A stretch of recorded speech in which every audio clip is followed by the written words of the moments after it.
Hello viewers, welcome to Aruna report. ఈరోజు రిపోర్ట్లో homeo medicine గురించి మాట్లాడదాం. ప్రస్తుతం కరోనా వైరస్ సమయంలో హోమియో మెడిసిన్కి సంబంధించి పెద్ద ఎత్తున చర్చ జరుగుతోంది.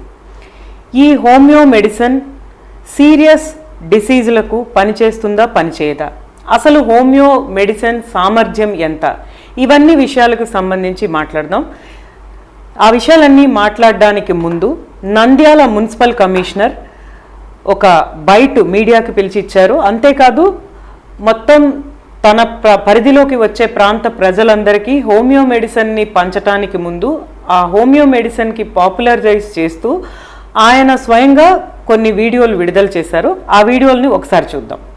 రాష్ట్ర ప్రభుత్వం యొక్క ఆయుష్ డిపార్ట్మెంట్ ద్వారా ఈ రోజున ఈ యొక్క వైరల్ ఇన్ఫెక్షన్ని రాకుండా ఆపటానికి, అదేవిధంగా కోవిడ్-19 లాంటి వ్యాధులు వచ్చినప్పుడు రాకుండా ఆపి మనలో వ్యాధి నిరోధక శక్తిని పెంచడానికి సంబంధించి ఈ ఆర్సెనిక్ ఆల్బమ్ 30 అయినటువంటి ఈ గుళికల్ని హోమియోపతి పిల్స్ని మన యొక్క నంద్యాల పట్టణంలో ఉన్నటువంటి ప్రతి కుటుంబానికి ఉచితంగా ఇస్తున్నాం. దీంట్లో దాదాపు 50 నుంచి 60 పిల్స్ ఉంటాయి. అంటే దాదాపు 8 మంది ఉన్న కుటుంబం కూడా సరిపోతుంది. ప్రతిరోజు కూడా 10 సంవత్సరాల వయసు దాటిన వాళ్ళందరూ ఉదయం పూట పరగడుపున 6 పిల్స్ వేసుకోవాలి. ఆ విధంగా వరుసగా 3 రోజులు వేసుకోవాలి. అదేవిధంగా 10 సంవత్సరాల లోపు ఉన్న పిల్లకైతే 4 చొప్పున ఉదయం పూట 3 రోజులు వేసుకోవాలి. రెండవది, మన పిల్స్ వేసుకున్న తర్వాత ఒక అరగంట వరకు ఏ యొక్క భోజనం కానీ టిఫిన్ కానీ ఏది చేయకుండా ఉండాలి. అరగంట ముందు అరగంట తర్వాత కూడా ఎట్టి పరిస్థితుల్లో కూడా మనం దీన్ని చేయాలి. రెండవది, పిల్స్ని ఎట్టి పరిస్థితుల్లోనూ చేతితో ముట్టుకోకూడదు. ఈ యొక్క మూతలోనే ఈ విధంగా మనకు కావాల్సిన 6 పిల్స్ వేసుకొని నోట్లో వేసుకున్న తర్వాత మళ్ళీ ఈ విధంగా మూత పెట్టేయాలి. అంతకు మించి ఎట్టి పరిస్థితుల్లో చేతితో తాకూడదు. రోజుకి 6 పిల్స్ ఉదయం పూట వేసుకోవాలి, 3 రోజులు వేసుకోవాలి. ఇది మనకు మనోధైర్యాన్ని ఇస్తుంది. ఈ యొక్క వ్యాధి రాకుండా ఆపుతుంది. వ్యాధి వచ్చినా కూడా వ్యాధి నిరోధక పెరుగుతుంది.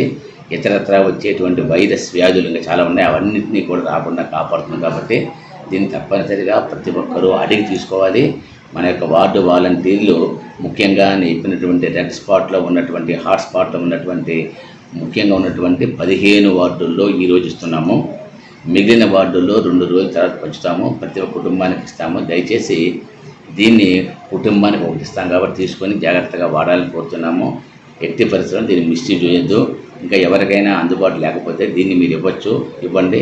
అదేవిధంగా మన వార్డు సంబంధించిన వార్డు సచివాలయం యొక్క అడ్మిన్ సెక్రటరీ ద్వారా ఇవన్నీ పంపకం చేయబడుతుంది. ఇంకేదైనా రాకపోయినా కూడా మీ ward secretary, ward admin secretary దగ్గర అందుబాటులో ఉంటాయి. కాబట్టి దయచేసి ప్రతి ఒక్కరూ పిలిచి చేసుకోవాలని కోరుతున్నాను.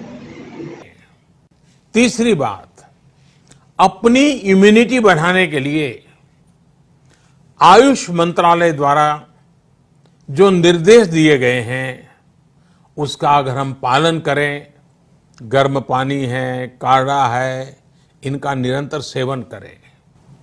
విన్నారు కదా, ఒక మున్సిపల్ కమిషనర్ తన ప్రాంత ప్రజలకి హోమియో మెడిసిన్ని సజెస్ట్ చేస్తూ కరోనా వైరస్కి ఇదే మందు అన్నంత పెద్ద ఎత్తున ప్రచారం చేస్తున్నారు.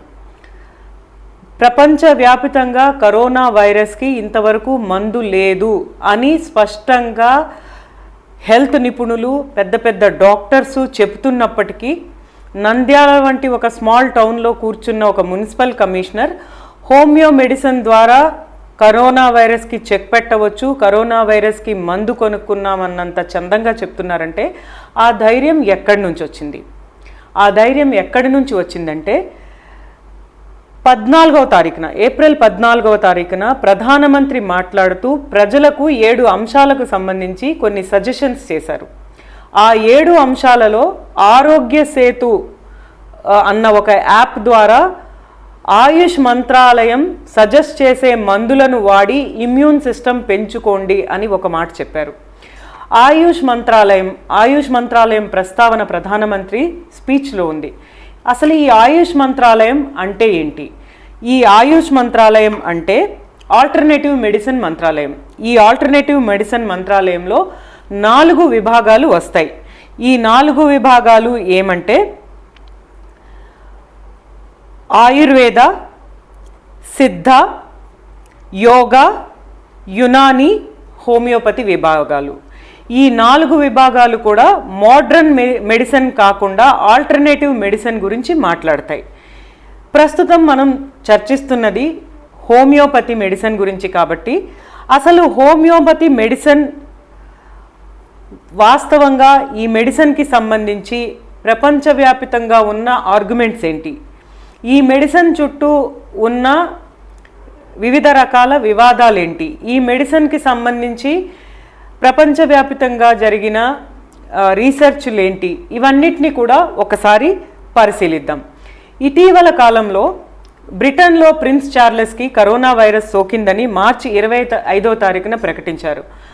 తర్వాత ఆయనకి ట్రీట్మెంట్ జరిగిన తర్వాత ఆయుష్ మంత్రాలయం మినిస్టర్ మాట్లాడుతూ ప్రిన్స్ చార్లెస్కి హోమియోపతి ద్వారా ట్రీట్మెంట్ ఇచ్చారు అని ప్రకటించారు. వెంటనే బ్రిటన్ నుంచి ప్రిన్స్ చార్లెస్ ఆఫీస్ ఒక పత్రికా ప్రకటన విడుదల చేసింది.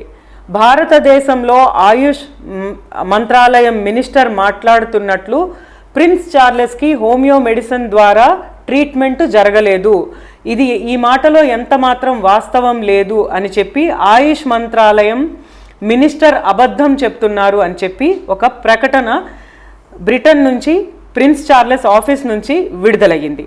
సో హోమియో మెడిసిన్ ఏదైతే ఉందో ఇది దీనికి సంబంధించి ప్రపంచవ్యాప్తంగా చర్చ జరిగింది. దీని సామర్థ్యం పైన ప్రపంచ దేశాలకు ఒక అంచనా ఉంది.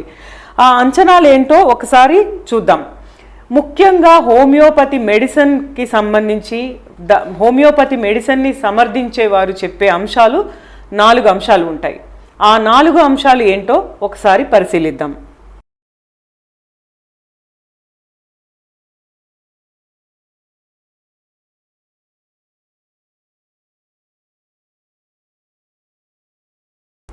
హోమియోపతి మెడిసిన్ గురించి అనుకూలంగా చెప్పేవారు చెప్పే 4 వాదనలు ఏంటంటే, హోమియోపతి భారతీయ పురాతన ఔషధ సంస్కృతి నంబర్ 1. రెండోది, హోమియోపతి ఔషధానికి ఒక ప్రత్యేకమైన పర్పస్ ఉంది, ఒక ప్రత్యేకమైన ఉద్దేశం ఉంది అని. రెండోది, హోమియోపతి భిన్నమైన శరీరాలకు సరిపోతుంది, భిన్నమైన శరీరాలకు భిన్నంగా పనిచేసి ప్రతి శరీరానికి ఉపయోగపడే విధంగా హోమియోపతి మెడిసిన్ ఉంటుంది అనేది మూడవ వాదన. ఇక 4వ వాదన అత్యంత ప్రమాదకరమైన వాదన, హోమియోపతి వ్యాక్సిన్ లాగే పనిచేస్తుంది అని కూడా చెప్తారు. హోమియోపతి వ్యాక్సిన్తో కంపేర్ చేయడానికి ప్రధానమైన కారణం దాని డోసేజ్. హోమియోపతి మెడిసిన్ అనేది కొద్దిగా పరిమాణంలో కొంచెం క్వాంటిటీలో కంటిన్యూస్గా ఇస్తారు కనుక దీన్ని వ్యాక్సిన్తో సరిపోల్చడం అన్నది జరుగుతుంది. ఇది కాకుండా భారతదేశంలో హోమియోపతి మెడిసిన్కున్న పాపులారిటీ ఏ విధంగా ఉంది అన్నది మనం పరిశీలించినప్పుడు అసలు హోమియోపతి మార్కెట్ భారతదేశంలో ఎంత, ఈ మార్కెట్కున్న ఇన్ఫ్రాస్ట్రక్చర్ ఏమిటి, వీటన్నిటిని ఒకసారి పరిశీలిద్దాం.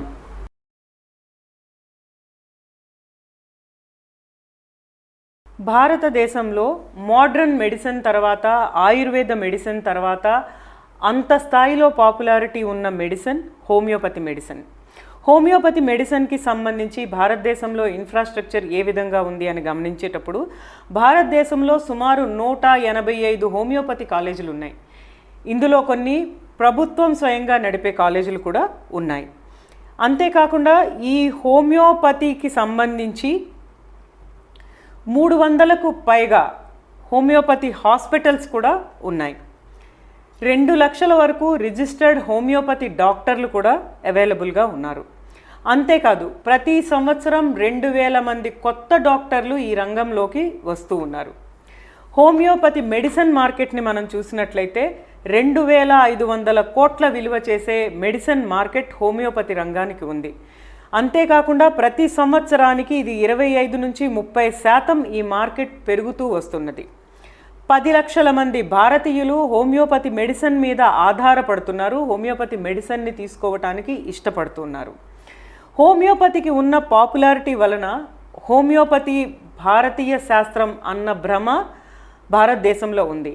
కానీ వాస్తవంగా హోమియోపతి వైద్యం పుట్టింది ఎక్కడ, దీన్ని కనుగొన్న వారు ఎవరు ఆ విషయాన్ని పరిశీలిద్దాం. హోమియోపతి మెడిసిన్ని కనుక్కుంది ఒక జర్మన్ ఫిజిషియన్. ఈ జర్మన్ ఫిజిషియన్ 1807లో శామ్యూల్ హానే అనే జర్మన్ ఫిజిషియన్ ఈ హోమియో మెడిసిన్ని కనుక్కున్నారు. ఈ హోమియో మెడిసిన్ని ఆయన శిష్యుడు ఫ్రెంచ్ డాక్టర్ అయిన ఒక డాక్టర్ కల్కటాకి వస్తూ ఈ మెడిసిన్ని భారతదేశానికి తీసుకువచ్చారు. ఈ ఫ్రెంచ్ డాక్టర్ పేరు హనీగా బెర్జర్. డాక్టర్ హనీగా బెర్జర్ కల్కటాకి వచ్చినప్పుడు 1839లో హోమియో మెడిసిన్ని, హోమియోపతి వైద్యాన్ని భారతదేశానికి పరిచయం చేశారు. ఈ హోమియో మెడిసిన్కి సంబంధించి గతాన్ని పరిశీలించినట్లయితే దీన్ని సమర్థించిన వారు బాగా ఆనాటి సమాజంలో మంచి పేరున్న వ్యక్తులు ఈ హోమియో మెడిసిన్ని సమర్థించారు. తమ జీవిత కాలంలో ఏదో ఒక సందర్భంలో ఈ మెడిసిన్ని వాడారు. అట్లా ఈ మెడిసిన్ని సమర్థించిన వారు ఎవరని చూస్తే రవీంద్రనాథ్ ఠాగూర్, స్వామి వివేకానంద, శ్రీ అరబిందో, మహాత్మా గాంధీ. ఈ నలుగురు కూడా హోమియో మెడిసిన్కి వకాల్తా ఇచ్చారు, సమర్థించారు. అలాగే ఈ మెడిసిన్ని తమ జీవితాల్లో ఏదో ఒక సందర్భంలో ఈ మెడిసిన్ని వాడారు. ఇక ఈ మెడిసిన్కి సంబంధించి ప్రధానమైన అవగాహనలు రెండు విధాలుగా ఉన్నాయి. ఈ మెడిసిన్ అంటే ఈ హోమియో వైద్యం ఎలా పనిచేస్తుంది, దీనికి సంబంధించిన ముఖ్యమైన రెండు అవగాహనలు ఏంటంటే, మొదటిది రోగమే నయం చేస్తుంది అన్నది మొదటి అవగాహన. అందుకే మనకి హోమియో మెడిసిన్లో ఎవరైనా ఒక రోగి హోమియో మెడిసిన్ తీసుకోవటానికి డాక్టర్ దగ్గరికి వెళ్ళినప్పుడు రోగి చెప్పే లక్షణాలను విన్న తర్వాత ఆ లక్షణాలను మరింత పెంచేలాగా హోమియో మెడిసిన్ ఇస్తారని చెప్తారు. తద్వారానే ఈ రోగాన్ని క్లియర్ చేయడానికి హోమియో డాక్టర్లు ప్రయత్నిస్తారని చెప్తారు. ఇక రెండవది హోమియోపతి మందుల డోసేజ్ నామమాత్రంగా ఉంటుంది, చాలా తక్కువ క్వాంటిటీలో ఉంటుంది, పూర్తిగా డైల్యూటెడ్ ఫార్మాట్లో ఉంటుంది. అసలు హోమియో మందులు ఎలా తయారు చేస్తారు ఆ అంశాన్ని ఒకసారి పరిశీలిద్దాం.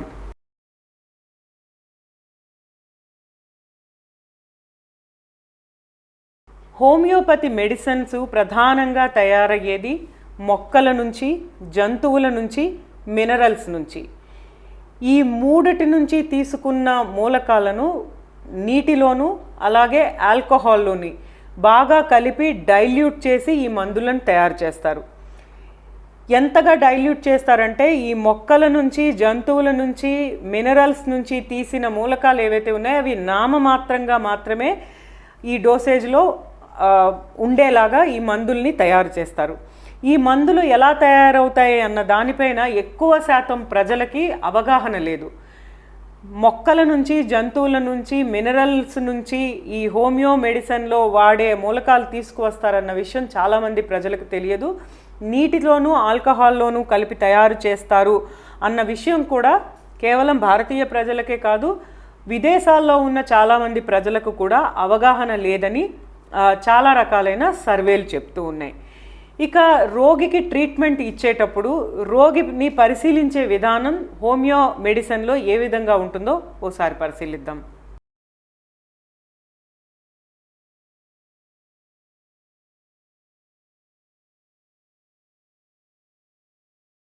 హోమియోపతి వైద్యంలో ఒక రోగికి ఏదైనా రోగం సోకినప్పుడు కనిపించే లక్షణాలు ఆ శరీర లక్షణాలుగా, అంటే ఆ రోగి శరీరం యొక్క లక్షణాలుగా పరిగణించి హోమియోపతి డాక్టర్ ట్రీట్మెంట్ ఇస్తాడు.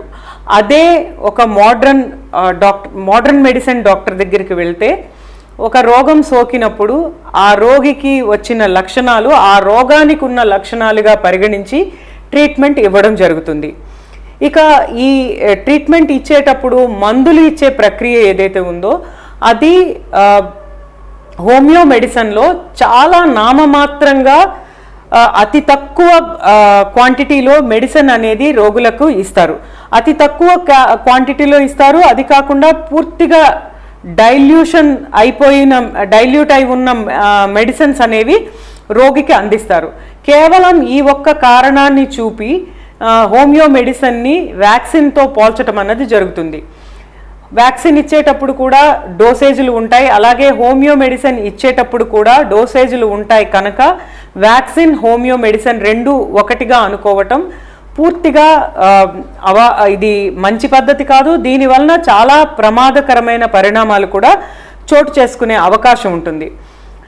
ఇది కాకుండా హోమియోపతికున్న ప్రధానమైన అవగాహన రోగాన్ని రోగమే నయం చేస్తుంది అన్న అవగాహనతో వలన కూడా రోగాన్ని వ్యాక్సిన్తో పోల్చడం అనేది చూస్తారు. కానీ వాస్తవంగా చూసినప్పుడు ఉదాహరణకి మసూచికి సంబంధించిన వ్యాక్సిన్నే మనం కనుక తీసుకున్నట్లయితే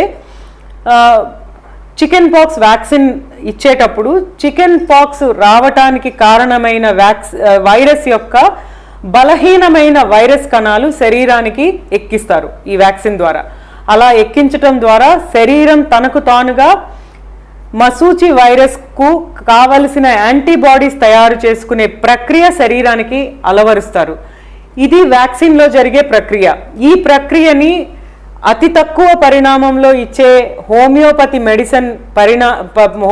మెడిసిన్తో పోల్చటం వలన చాలా ప్రమాదకరమైన పరిణామాలు మనం చూడాల్సి వస్తుంది. ఇక హోమియోపతి మందుల్ని వ్యాక్సిన్తో పోల్చటం పూర్తిగా తప్పనే అంశం మనకి స్పష్టమవుతుంది. ఇక హోమియోపతి మందులు పనిచేస్తాయా పనిచేయవా అన్న విషయాన్ని చాలా పరిశోధకులు ఈ విషయం పైన పరిశోధించారు. భిన్నమైన యాంగిల్స్ దీనికి సంబంధించి హోమియోపతి మెడిసిన్ సామర్థ్యం ఎంత, ఈ మెడిసిన్ వాస్తవంగా రోగులపై పనిచేస్తుందా పనిచేయట్లేదా అన్న అంశానికి సంబంధించి చాలా పరిశోధనలు జరిగాయి. ఆ పరిశోధనలు ఇచ్చిన రిజల్ట్స్ ఏంటో ఒకసారి చూద్దాం.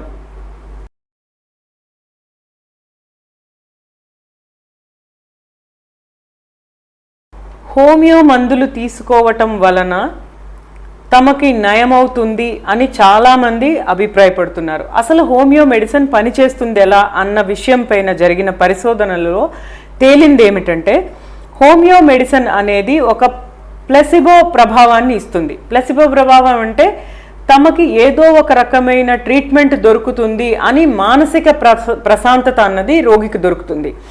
రోగి తనకు వచ్చిన రోగానికి సంబంధించి ఒక మెడిసిన్ దొరుకుతుంది, ఆ మెడిసిన్ నెమ్మదిగా స్లోగా శరీరం పైన తన ఎఫెక్ట్ చూపుతుంది అన్న మానసిక ప్రశాంతత ఇవ్వటం ద్వారా రోగికి కొంత ఉపశమనం, పెయిన్ మేనేజ్మెంట్ అన్నది జరుగుతుంది.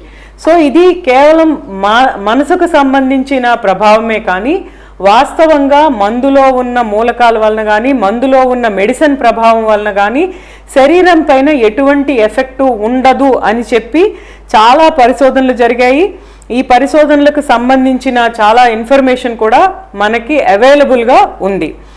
ఈ హోమియో మెడిసిన్స్ పైన చాలా విదేశీ సంస్థలు, ముఖ్యంగా కెనడా దేశంలో ఈ హోమియో మెడిసిన్స్ పైన పెద్ద ఎత్తున పరిశోధనలు జరిగాయి. ఈ పరిశోధనల్లో ఆధునిక మెడిసిన్ కొంతమందికి ఇచ్చి, హోమియో మెడిసిన్ కొంతమందికి ఇచ్చి, ప్లెసిబో మందులు కొంతమందికి ఇచ్చి పరిశోధించారు.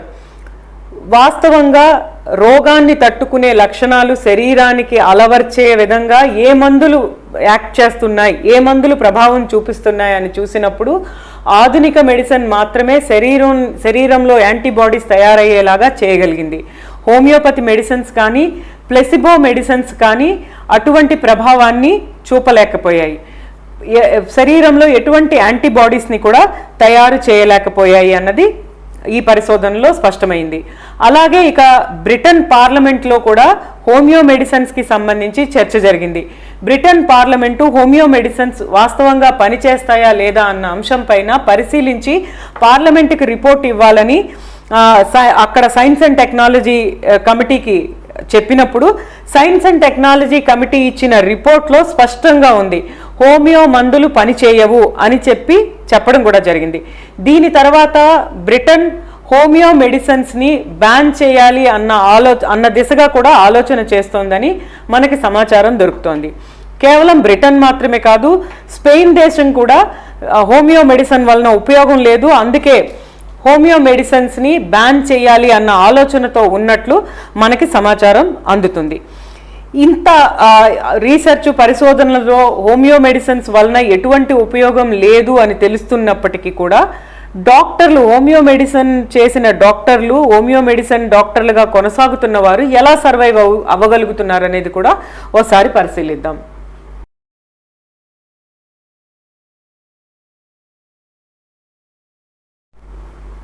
ఎవరైనా ఒక రోగి హోమియో డాక్టర్ దగ్గరికి వచ్చినప్పుడు ఆ రోగిని పరీక్షించి ఆ రోగి చెప్పిన లక్షణాలు విని మీకు ఫలానా రోగం ఉంది అని డాక్టర్ తేల్చి చెప్తారు. అటుపైన కొన్ని మందులు ఇచ్చి ఆ మందులను వాడమని చెప్పి ఆ మందులు వాడిన తర్వాత, ఎందుకంటే హోమియో మెడిసిన్ అతి తక్కువ పరిణామంలో చాలా దీర్ఘకాలంగా మెడిసిన్స్ ఇస్తారు కాబట్టి ఆ మందులను నిదానంగా వాడించిన తర్వాత కొంతకాలం తర్వాత ఆ రోగికి P24 అనే టెస్ట్ చేయమని చెప్తారు. P24 అనేది ఒక యాంటీజన్.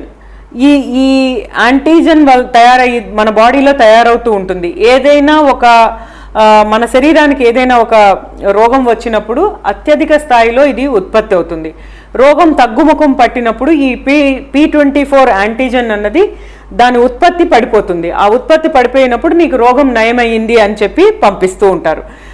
అంటే చాలా రీసెర్చ్ పేపర్లు చెప్పినది ఏంటంటే ఈ హోమియో ఔషధాలు బాగా పనిచేస్తాయి అని భావించే వారికి తెలియని విషయం ఏంటంటే నాన్ సీరియస్ డిసీజెస్ ఏవైతే ఉన్నాయో, పెద్దగా హాని కలిగించని రోగాలు ఏవైతే ఉంటాయో ఆ రోగాలకి ఒక సైకిల్ ఉంటుంది. ఫర్ ఎగ్జాంపుల్ జలుబు ఉంది అనుకుంటే అదొక 15 రోజుల పాటు కొనసాగుతుంది. 15 రోజుల తర్వాత న్యాచురల్గా తగ్గుముఖం పడుతుంది. అలాగే దగ్గుకు సంబంధించి ఏవైతే నాన్ సీరియస్ డిసీజెస్ ఉంటాయో వాటికి ఒక కాలచక్రం ఉంటుంది. ఆ కాలచక్రంలో ఆ డిసీజెస్ కొంతకాలం మనగలుగుతాయి. ఆ తర్వాత దాని ప్రభావం తగ్గి వాటంతట అవే తగ్గిపోతూ ఉంటాయి. కానీ ఈ హోమియో మెడిసిన్ తీసుకోవటానికి వెళ్ళిన రోగి ఎవరైతే ఉంటారో డాక్టర్ ఇచ్చిన మెడిసిన్ వల్లనే తనకి తగ్గింది అనే ఒక ప్లాసిబో, అంటే ఒక మానసికమైన ఇంప్రెషన్, ఒక భ్రమలో కొనసాగుతూ ఉంటారు. అందువలన తనకి ఈ మెడిసిన్స్ వల్లనే తగ్గింది అన్న ప్రభావంలో ఉంటారు. సో నాన్ సీరియస్ డిసీజెస్కి సంబంధించి హోమియో మందులు తీసుకోవటం వలన ఇటువంటి భ్రమకి లోనయ్యే అవకాశం ఉంటుంది. సో నాన్ సీరియస్ రోగాలు తగ్గాయి కనుక సీరియస్ రోగాలను కూడా హోమియో మెడిసిన్ తగ్గిస్తుంది అని రోగి కనుక హోమియో మెడిసిన్స్ పైన ఆధారపడితే కాలయాపన జరిగి రోగి తన ట్రీట్మెంట్ తీసుకోవడానికి ఏదైతే తన దగ్గర సమయం ఉంటుందో ఆ సమయాన్ని లూజ్ అయ్యే అవకాశం ఉంటుంది. అంటే సీరియస్ డిసీజెస్ వచ్చినప్పుడు రోగి దగ్గర ఉండే సమయం చాలా తక్కువ ఉంటుంది. పర్టికులర్గా పేషెంట్కి సమయం తక్కువ దొరుకుతుంది తన ట్రీట్మెంట్ తీసుకోవటానికి. ఆల్రెడీ హోమియోలో కొంత సమయాన్ని గడిపివేసిన తర్వాత ఆ డిసీజ్ క్రానిక్ డిసీజ్గా మారిన తర్వాత మోడర్న్ మెడిసిన్ దగ్గరికి వెళ్ళినా కూడా తగ్గని పరిస్థితి అనేది మనకి కనిపిస్తుంది. ఇంత కాంప్లికేషన్స్ ఉన్నప్పటికీ కూడా ప్రజలు ఈ మెడిసిన్ని ఇంతగా నమ్ముతున్నారు అంటే దాని వెనక ఉన్న రీజన్స్ ఏంటి అన్నది కూడా ఒకసారి పరిశీలిద్దాం.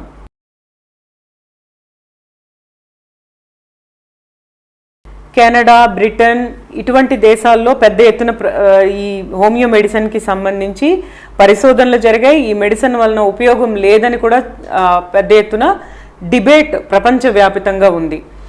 బ్రిటన్, స్పెయిన్ వంటి దేశాలు ఈ హోమియో మెడిసిన్ని బ్యాన్ చేయాలని కూడా ఆలోచిస్తున్నాయి. అదే సమయంలో ఫ్రాన్స్లో 60% మంది ప్రజలు హోమియో మెడిసిన్ని నమ్ముతారని సమాచారం. హోమియో మెడిసిన్ని నమ్ముతారని మనకు అందుతున్న సమాచారం, అవైలబుల్గా ఉన్న సమాచారం. ఇంతేకాకుండా రానున్న కాలంలో హోమియో మెడిసిన్ల వాడకం అన్నది కూడా ఎక్కువ స్థాయిలో పెరుగుతుంది. హోమియో మెడిసిన్ పైన ప్రజల భరోసా నెమ్మదిగా పెరుగుతోంది అని కూడా తెలుస్తోంది. ఇలా జరగటానికి కారణం ఏంటి? ఈ కారణాలను పరిశీలించినప్పుడు మనకు అందే సమాచారం ఏంటంటే మోడర్న్ మెడిసిన్ పట్ల ప్రజలకు నమ్మకం సన్నగిల్లుతోంది. ముఖ్యంగా వ్యాక్సిన్స్ పట్ల ప్రజలకి నమ్మకం సన్నగిల్లుతోంది. దీనికి ప్రధానమైన కారణం ధనిక దేశాలు వ్యాక్సిన్ని చాలా ముందుగానే వాడటం మొదలుపెట్టాయి. ఈ వ్యాక్సిన్ల ప్రయోజనాలు ధనిక దేశాలు చాలా కాలంగా వాటి ప్రయోజనాలను పొందాయి. వాటి ప్రయోజనాల వలన చాలా అభివృద్ధిని చూశాయి. ఈ అభివృద్ధిని ప్రస్తుతం ధనిక దేశాలు మర్చిపోయే స్థాయికి వచ్చాయి. అదే సమయంలో పేద దేశాలు ఉగాండా, ఆస్ట్రేలియాకి సంబంధించిన ఆఫ్రికాకి సంబంధించిన పేద దేశాల్లో చూసినప్పుడు ఇప్పటికీ కూడా అక్కడ వ్యాక్సిన్ని పెద్ద ఎత్తున ప్రజలు నమ్ముతారు. వ్యాక్సిన్కి సంబంధించి 85% నార్త్ ఆఫ్రికన్స్ వ్యాక్సిన్ వలన మంచి జరుగుతుందని నమ్మితే, బాగా డెవలప్ అయిన వెస్ట్రన్ యూరోపియన్స్ కేవలం 59% మాత్రమే వ్యాక్సిన్స్ వలన ఉపయోగం ఉంటుంది అని చెప్పి నమ్ముతున్నారు. ఇక అమెరికాలో అయితే యాంటీ వ్యాక్సిన్ మూమెంట్స్ కూడా మనకి పెద్ద ఎత్తున కనిపిస్తూ ఉన్నాయి. సో ఈ విధంగా జరగడానికి ప్రధానమైన కారణం ఏంటంటే, ప్రపంచవ్యాప్తంగా బాగా అభివృద్ధి చెందిన దేశాలు, ముఖ్యంగా ధనిక దేశాలు వ్యాక్సిన్స్ విపరీతంగా వాడి వాటి వలన మంచి అభివృద్ధి చూసి ఆ అభివృద్ధి ఫలాలను కూడా మర్చిపోయి ఉన్న పరిస్థితి ఉంది. అదే సమయంలో పేద దేశాలకు ఈ వ్యాక్సిన్ చాలా లేటుగా అందటం వలన ఇప్పుడిప్పుడే ఈ పేద దేశాలు ఈ వ్యాక్సిన్ తాలూకా బెనిఫిట్స్ని పొందుతూ ఉన్నారు. అందుకనే ఈ వ్యాక్సిన్స్ని వారు పెద్ద ఎత్తున సమర్థిస్తూ ఉన్నారు. ఇక అమెరికా వంటి దేశాల్లో ఈ వ్యాక్సిన్స్కి సంబంధించి యాంటీ వ్యాక్సిన్ మూమెంట్స్ అన్నవి కూడా మనకి పెద్ద ఎత్తున కనిపిస్తూ ఉన్నాయి. ఇలా కాకుండా ఈ వ్యాక్సిన్స్కి వ్యతిరేకంగా కొంతమంది అనుకూలంగా మాట్లాడటం, హోమియో మెడిసిన్ పట్ల ముఖ్యంగా అభివృద్ధి చెందిన దేశాలు, ధనిక దేశాల్లో ప్రజలకు హోమియో మెడిసిన్ పట్ల మొగ్గు చూపటానికి కూడా కొన్ని కారణాలు ఉన్నాయి. ఆ కారణాలు ఏంటో ఓసారి చూద్దాం.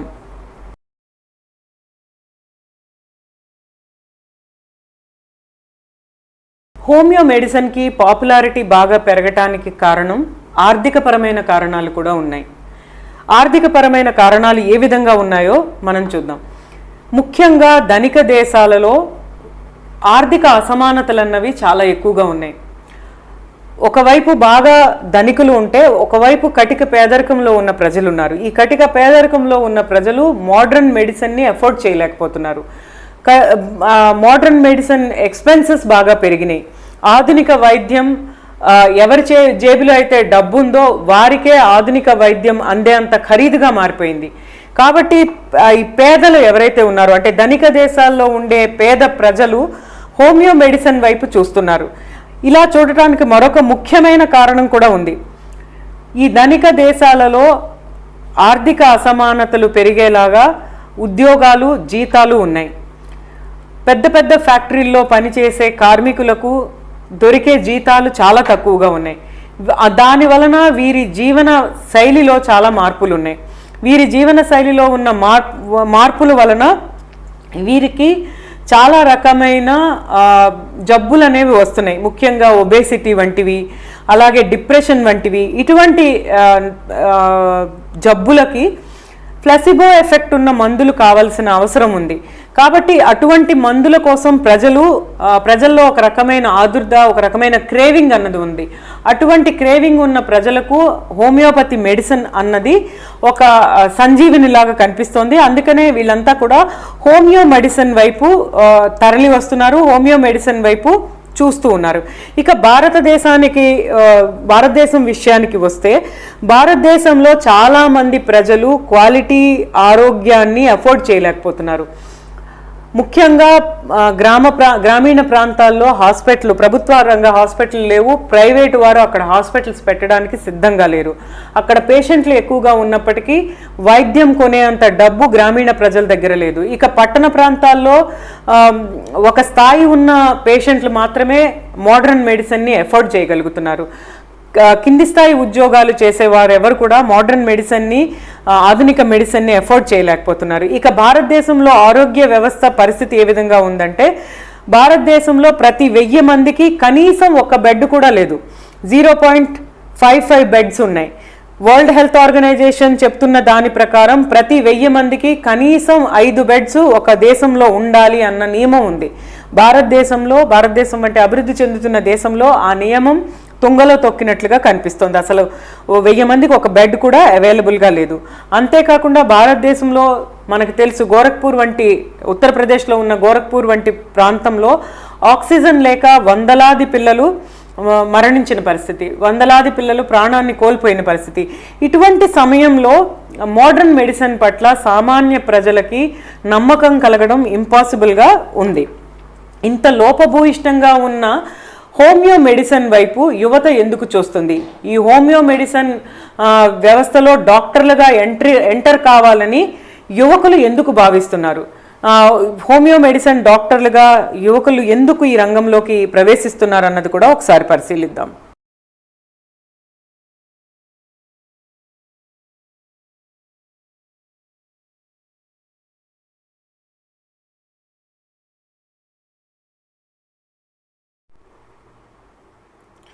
హోమియో మెడిసిన్లో ఇన్ని లోపాలు ఉన్నప్పటికీ, ఇంత లోపభూయిష్టంగా ఉన్నప్పటికీ కూడా హోమియో మెడిసిన్లో డాక్టర్లుగా ఇంతమంది అవతరించడానికి కారణం సమాజంలో డాక్టర్ వృత్తికి ఉన్న హోదా. ఎవరైనా ఒక వ్యక్తి డాక్టర్ అయితే ఆ వ్యక్తికి దొరికే మర్యాద, అలాగే ఆ వ్యక్తి సంపాదించగలిగే ఆదాయం అన్నది ఈ హోమియో డాక్టర్లుగా కూడా చదవటానికి చాలామంది ముందుకు వస్తున్నారు. ఈ విషయానికి సంబంధించి Indian journal of medical ethics అనే పత్రికకి ఎడిటర్గా ఉన్న అమర్ జేసాని డాక్టర్ ఈ విధంగా చెప్తున్నారు. హోమియోపతి మెడిసిన్ డాక్టర్స్ అంటే డాక్టర్లు కావాలనుకున్న వారికి హోమియో వైద్యం బ్యాక్డోర్ ఎంట్రీ ఇస్తుంది. ఇది ఒక బ్యాక్డోర్ ఎంట్రీగా పనిచేస్తోంది, అందుకే హోమియో మెడిసిన్లోకి డాక్టర్లు వస్తున్నారు అని చెప్పి ఆయన వ్యాఖ్యానించడం జరిగింది. ఈ Amar Jesani Indian journal of medical ethics అనే పత్రికకి ఎడిటర్. ఆయన ఈ విధంగా వ్యాఖ్యానించారు. స్వయంగా ఆయన ఒక డాక్టర్. అలాగే ఈ హోమియో మెడిసిన్ డాక్టర్స్ ఏవైతే ఉన్నారో వీళ్ళు ఎంత కాంట్రవర్షియల్గా ఉంటారు అన్నది పరిశీలించడానికి ఒక కేసుని కనుక మనం గమనించినట్లయితే ఈ డాక్టర్లు తమ ప్రాక్టీస్ ఏ విధంగా చేస్తారన్నది కూడా మనకి అర్థమవుతుంది. 1996లో ఒక పేషెంట్ మరణించిన తర్వాత సుప్రీంకోర్టులో ఒక కేసు వచ్చింది. ఒక హోమియోపతి డాక్టర్ ఒక యాంటీబయాటిక్ ప్రిస్క్రైబ్ చేయటం వలన రోగి మరణించారని రోగి తరపు వారు సుప్రీంకోర్టులో కేసు వేశారు. ఆ కేసులో సుప్రీంకోర్టు చాలా స్పష్టంగా వర్డిక్ట్ ఇచ్చింది. క్రాస్ ప్రాక్టీసింగ్ చేయటం నేరం. క్రాస్ ప్రాక్టీసింగ్ ఎవరైనా డాక్టర్ చేసినట్లయితే ఆ డాక్టర్ శిక్షార్హులు అని కూడా చెప్పడం జరిగింది. ఇలా శిక్షార్హులని అత్యున్నత న్యాయస్థానం చెప్పినప్పటికీ భారతదేశంలో పరిస్థితి ఏ విధంగా ఉందని మనం గమనిస్తే నేషనల్ సర్వే శాంపిల్ చెప్పిన దాని ప్రకారం 90% హోమియో డాక్టర్లు ఏ విధమైన మోడర్న్ మెడిసిన్ సర్టిఫికెట్ లేని డాక్టర్లు, అంటే మోడర్న్ మెడిసిన్ చదవని డాక్టర్లు, ఆర్ఎంపీ డాక్టర్లు, హోమియో మెడిసిన్ డాక్టర్లు 90% డాక్టర్లు క్రాస్ ప్రాక్టీసింగ్ చేస్తారని, ఆధునిక మందులు ప్రిస్క్రైబ్ చేస్తారని నేషనల్ సర్వే శాంపిల్ చెప్తున్నది. అంటే సుప్రీంకోర్టు ఏదైతే నేరమని చెప్పిందో ఆ నేరమని చెప్పిన విషయాన్ని 90% డాక్టర్లు ప్రాక్టీస్ చేస్తూ ఉన్నారు. ఇక కరోనా వైరస్ సమయంలో హోమియోపతి మందుల గురించి పెద్ద ఎత్తున ప్రచారం జరుగుతోంది. ఇంత పెద్ద ఎత్తున ప్రచారం జరుగుతుండడానికి కారణం ప్రధానమంత్రి స్వయంగా ఈ మెడిసిన్కి సంబంధించి ఆయుష్ వారు చేస్తున్న ప్రచారానికి సంబంధించి ప్రధానమంత్రి ప్రిస్క్రైబ్ చేస్తున్నారు. ఈ ఆయుష్ చెప్పిన మందుల్ని వాడండి, ఇమ్యూన్ సిస్టమ్ని పెంచుకోండి అని. దాని ఎఫెక్ట్ ఏ విధంగా ఉందనేది మనకి మారుమూల ప్రాంతమైన నంద్యాల మున్సిపల్ కమిషనర్ మాట్లాడుతూ మనకి తెలియజెప్పారు. ప్రధానమంత్రి మాట్లాడిన తర్వాత దాని ఇంపాక్ట్ ఏ విధంగా ఉంటుంది అనేది. సో వాస్తవానికి మనం గమనించినట్లయితే ఈ హోమియో మెడిసిన్ గురించి ప్రధానమంత్రి ఇంత పెద్ద స్థాయిలో మాట్లాడుతున్నప్పటికీ కరోనా వైరస్కి సంబంధించిన ట్రీట్మెంట్లను కనుక మనం గమనిస్తే గవర్నమెంట్ ఆరోగ్య వ్యవస్థ పూర్తిగా మోడర్న్ వైద్యంపై ఆధారపడి పనిచేస్తుంది. పీపీఈ కిట్స్ గురించి మాట్లాడుతున్నారు. అలాగే పూర్తిగా డాక్టర్లు ప్రొటెక్షన్ గురించి మాట్లాడుతున్నారు. దీనికి సంబంధించి ఈ కరోనా వైరస్కి సంబంధించి వ్యాక్సిన్ కనుగొనడానికి సంబంధించిన విషయాలు ప్రధానమంత్రి అంతర్జాతీయ వేదికలపైన మాట్లాడుతున్నారు. ఒకవైపు పాలసీ పరంగా అంటే గవర్నమెంట్ ప్రభుత్వ పాలసీ పరంగా మోడర్న్ మెడిసిన్ వైపు ఉంటూ వర్డ్ మౌత్ అంటే నోటితో ప్రచారం చేస్తున్నది హోమియో మెడిసిన్ అవుతుంది. నోటి ద్వారా ప్రజలు హోమియో మెడిసిన్ వైపు మళ్ళేలాగా ప్రధానమంత్రి కూడా మాట్లాడటం వలన పెద్ద ఎత్తున ఈ ప్రజలు హోమియో మెడిసిన్ వైపు వెళ్ళే పరిస్థితి కనిపిస్తుంది. హోమియో మెడిసిన్ సీరియస్ డిసీజులకు ఎంత మాత్రం పనికిరాదని అంతర్జాతీయంగా పలు పరిశోధనల్లో తేలిన తర్వాత కూడా ఈ విధంగా ప్రధానమంత్రి అలాగే ప్రభుత్వ పదవుల్లో బాధ్యతాయుతమైన పదవుల్లో ఉన్న వ్యక్తులు మాట్లాడటం అంటే భారతీయ ప్రజలను అజ్ఞానంలోనికి నెట్టే ప్రయత్నం చేయటమే అని చెప్పవచ్చు. ఇది ఈ ఎపిసోడ్లో ప్రధానంగా హోమియో మెడిసిన్కి సంబంధించిన అంశాలకు సంబంధించి చర్చించాం. ఈ ఎపిసోడ్కి సంబంధించి మీ అభిప్రాయాలను చెప్పండి. ముఖ్యంగా ఈ నంద్యాల వంటి ప్రాంతంలో ఈ హోమియో మెడిసిన్స్ ప్రభుత్వం వ్యవస్థ స్వయంగా పంచడానికి బయటికి వచ్చినప్పుడు ప్రజలు ఆ మెడిసిన్ కోసం ఆతృత పడటం, ఆ మెడిసిన్ ఎలాగైనా చేజిక్కించుకోవాలని ప్రయత్నం చేయటం వంటివి జరుగుతున్నాయని తెలుస్తుంది. ఇది ఒక ఆంధ్రప్రదేశ్కి సంబంధించే కాదు, ఇతర రాష్ట్రాల్లో కూడా ఇటువంటి ప్రయత్నాలు జరుగుతున్నాయని తెలిసిన నేపథ్యంలో ఇమీడియట్గా ఈ ఎపిసోడ్ చేయడానికి ప్రయత్నించాము. ఈ ఎపిసోడ్ ఎలా ఉందనే దానిపైన మీ కామెంట్స్ చెప్పండి. లైక్, షేర్, సబ్స్క్రైబ్ చేయండి. ఆల్టర్నేటివ్ జర్నలిజానికి ఊపిరిపోయండి. Thank you so much.